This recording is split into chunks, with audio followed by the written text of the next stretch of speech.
Nikiwa hapa kwanza nimekuja kama mshirika. Japokuwa ni mara yangu ya kwanza hapa. Lakini Mungu ni mwema.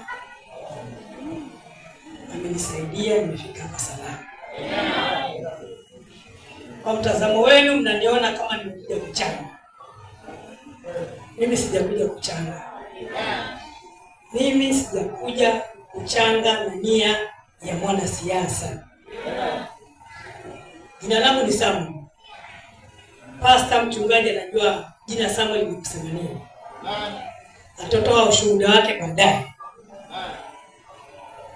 Mimi nikiwa hapa niko na ujumbe wa mama yenu. Nafikiri atakuwa mama wa kwanza Zombo kusimama na wamama, watoto na wazee na vijana. Ukweli kabisa, bila mama hakuna bomu. Bila mama hakuna nini? Na mimi nitakuwa mwepesi kidogo na mfupi kidogo, lakini nawaomba kitu kimoja. Hapa hatujakuja siasa.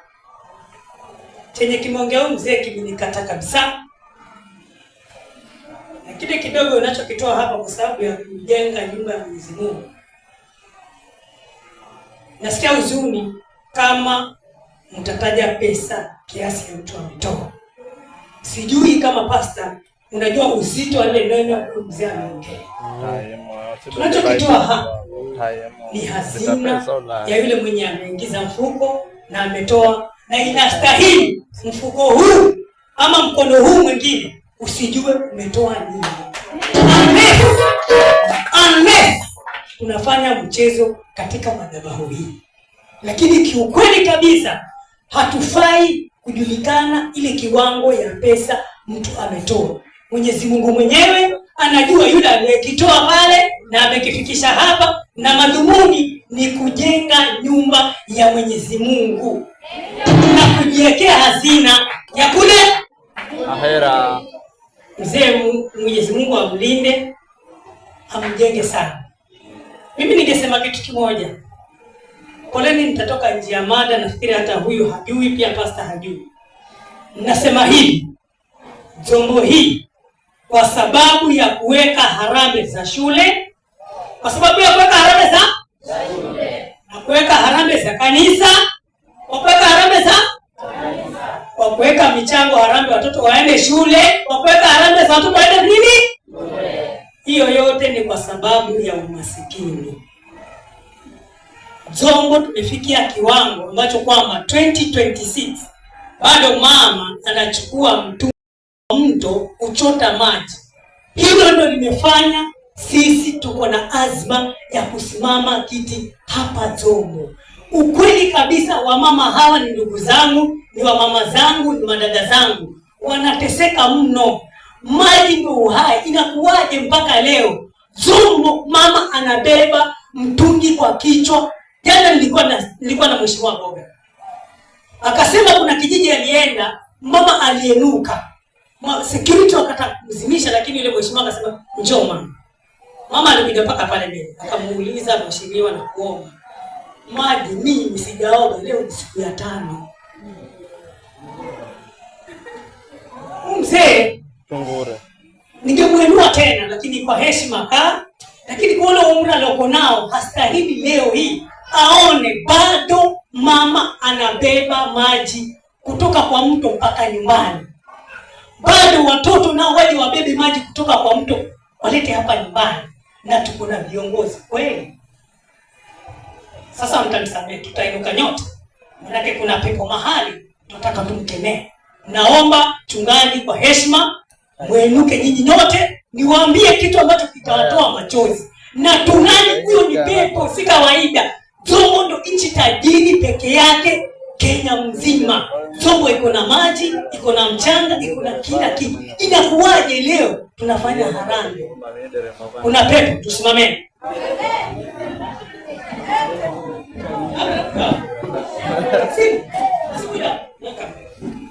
Hili si jambo la mzaha, ni uchungu mkubwa. Hata huyu ndugu yangu anajua kile ninachokiongea. Huyu ni pepo, si kawaida. Tuko na MCA, tuko na women rep, tuko na MP, tuko na governor, tuko na president, lakini bado wamama wanabeba maji kutoka mtoni kuja hapa.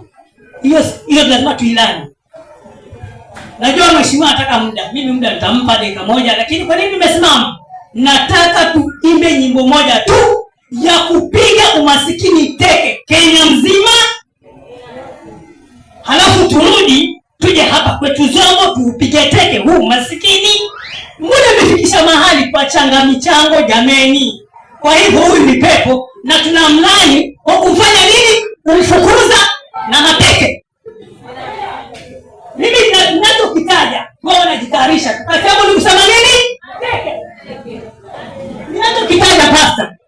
Unasema nini? Teke. Maana huyu ni pepo, lazima tumtoe leo hapa.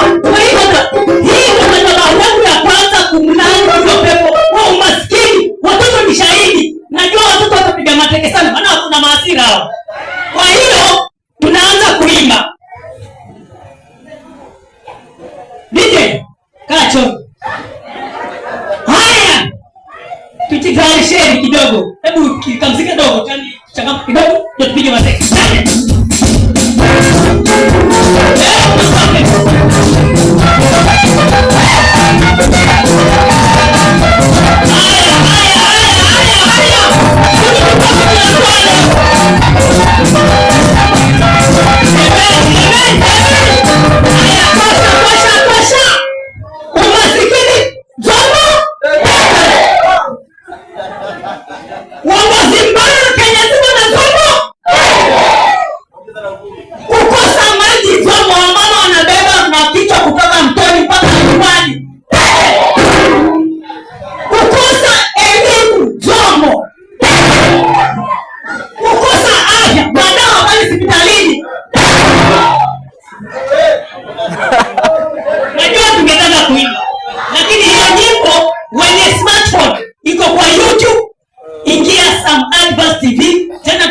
Mheshimiwa Boga na tunaipa na Ruto next week. Lazima umasikini upigwe teke Kenya nzima. Amen. Si kawaida. Lakini ujumbe upelekeni kule nyumbani. Kuna mama anataka kiti chenu cha MCA hapa na yeye slogan yake umasikini ufanye nini? Umasikini ufanye nini? Asante, tunasubiri mchango wako mheshimiwa, ndio tuendelee na sehemu nyingine.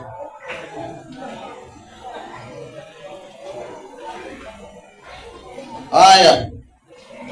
Nimesikia rafiki yangu, ndugu yangu anasema tusitangaze. Lakini mimi nafikiri mtumishi ndio ameambiwa usitangaze. Lakini sikusikia neno